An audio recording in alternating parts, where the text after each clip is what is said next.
STMJ susu telur madu jahe. STMJ susu telur madu jahe.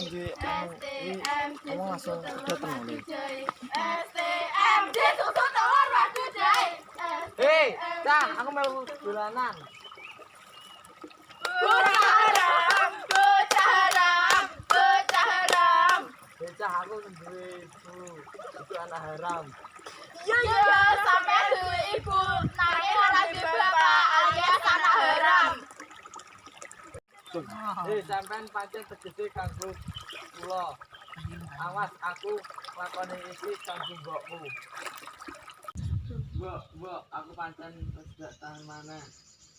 Apa salahku anakku? Kenapa kowe bengok-bengok lambek kowe? Ku kudu nerangake sapa persis bapakku yen wis tilan donya ing ngendi kuburane gak kirim bandonga ing kuburan lan yen isih urip ayo ibuku nunjukake papan ing kene. Bapakmu iku Sapa bapakku iku? Dak kandhani ibu. anakku Joko Brek. Amarga sampeyan wis dewasa, saiki wis cocok karo sampeyan takon babagan bapakmu. Menawi anakku, bapakmu minangka Adipati Kadipaten Surabaya. Jenenge Jayaning Rana. Yen sampeyan wis pengen ketemu dheweke tekan ana. Matur suwun ibu. Iya ora apa-apa mengko yen aku bakal lunga menyang Joko Sugeng Bu. Iya anakku, hati-hati anakku, pandonga ibune karo kowe. Mungkasi sampean, apa sing arep teko ing kene? Aku kepengin nemoni Adipati. Hei wong enom, ngerti menawa aku iki prajurit sing jaga. Sampean ora bisa mlebu ing kene. Sampean kudu lunga ing kene sadurunge nendang. Aku ora pengen lunga dhisik sadurunge nemoni Adipati Jayadrana.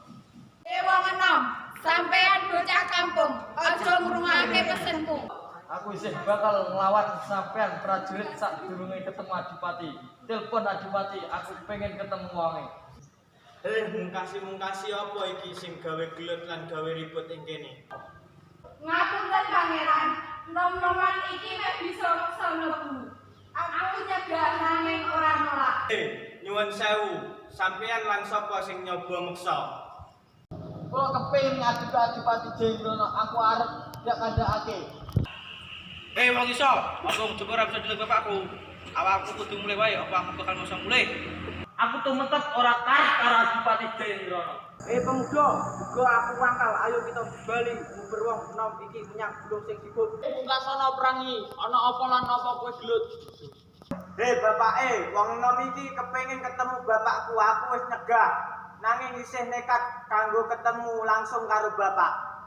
Apa bener yen sampean jenenge Joko Brek sing pengen deleng aku? Saiki tak kandhani apa sing sampean butuhake. Aku mung pengen golek bapakku yaiku Adipati Jayadrana. Yen sampean duwe mestine sampean bapakku.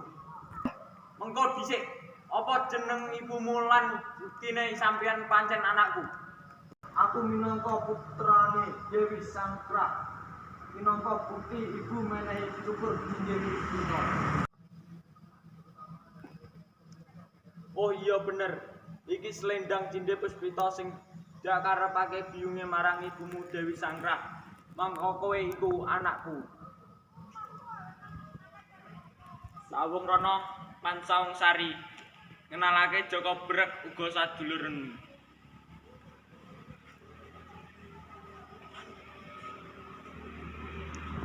Sawung Rana lan Sawung Sari bakal dianakake ing alon-alon Kertosura. Pemenang bakal diangkat dadi Adipati Surabaya. Kaloro sampeyan kudu melu kontes, sampeyan kudu njaluk maneh posisi bapakmu dadi Adipati Surabaya. Iya, Rama.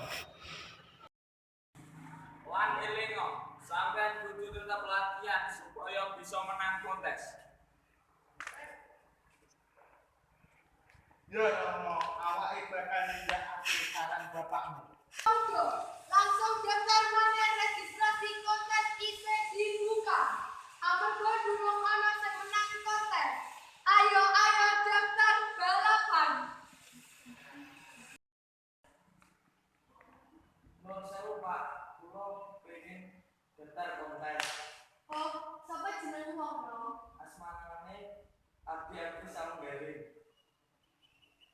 Ya apik sawunggaling sampeyan minangka pemuda sing wani daftar. Banjur langsung panah Yo ora Pak, aku bakal nambah pambut saiki. Sampeyan wong enom sing apik, sampeyan mung wong enom sing daftar balapan lan sampeyan mung wong enom sing bisa nyelehake tunggal yuda. Aku gumun saiki kanthi kemenangan kasebut yaiku sawunggaling. Sunggeng sawunggaling amarga wis menang balapan dadi sampeyan duwe hak dadi Adipati Surabaya. Nggih Pak, matur suwun. Kakang, dino iki diadani pesta gede. Ayo awake nglakokake rencana, awake nyingkirake sawunggaling. Wis sijine bubuk racun menyang omben sawunggaling.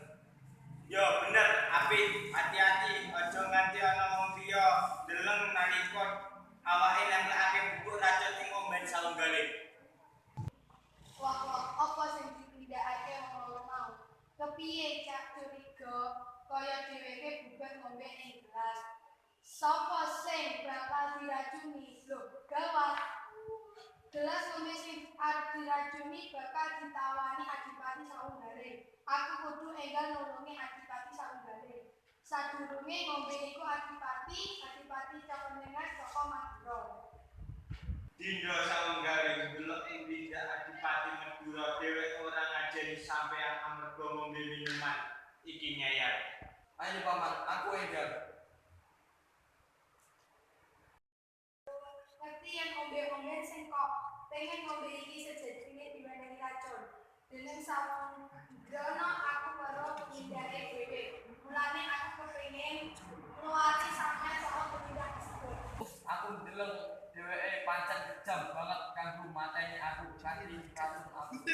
Aku rumangsa girang amarga aku wis nuntut supaya Adipati palsu kangkingrat. Lan kabeh mau pancen ngrencanakake perusahaan Mawondo. Loro sedulure sampeyan melu ing perusahaan amarga kepengin dadi posisine Adipati ing Surabaya. Yo, pancen kepri paman, aku mau ngerti karepe sing rusak yen nggon wiwit saiki aku tekan nglawan Walanda.